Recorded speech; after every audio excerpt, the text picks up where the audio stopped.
Our incline rotation fly is a strength move for our chest. It's going to also hit a little bit of the triceps and the shoulders as well. The difference between this movement and a normal chest fly is our hand positioning throughout this movement, which we'll go over in just a minute. We're going to want a set of dumbbells from this. We're also going to want a bench that allows us to incline to approximately a 45-degree angle. We're going to grab those weights, sit down on that bench, bring those weights up to those knees. We're going to kick those weights on up to the chest and then press up into that starting position. For our starting position here at the top, whereas a normal chest fly, our palms will be facing each other in a neutral grip position, we're going to now rotate to where those pinkies are together and those palms are facing our head. That is going to be our starting position here. As we lower out into a fly, remember for that chest fly, those arms are staying slightly bent. We're going to want a much lighter weight than we would for a chest press, and we're going nice and wide. As we rotate out, we're going to rotate those palms to now where those thumbs are facing up at the bottom. Those palms are facing towards our feet.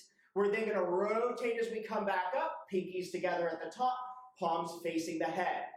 So the movement in the arms themselves are going to be very similar to a normal chest fly. We're still focusing on going wide and getting that stretch across the chest.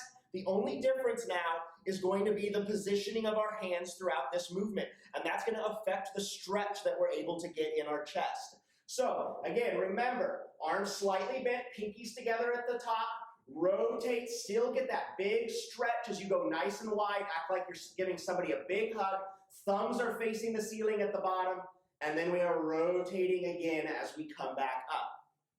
Most common mistakes made on this one are going to be almost identical to the most common mistakes made on a normal chest fly.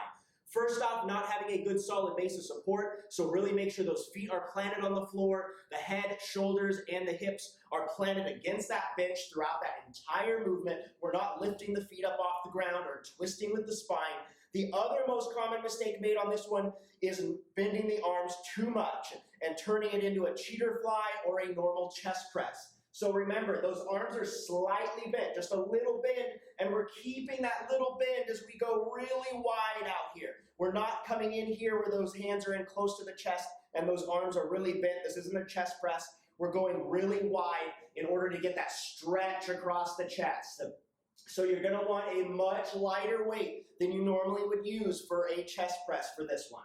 The other most common mistake is just not performing that full rotation with the hands. Remember, pinkies together at the top, rotate as we go through that motion. We're not rotating at the top and then going out. We are doing that in one fluid motion. As we're going wide, we're slowly rotating to where we finish that rotation right at the bottom. Palms are facing the feet.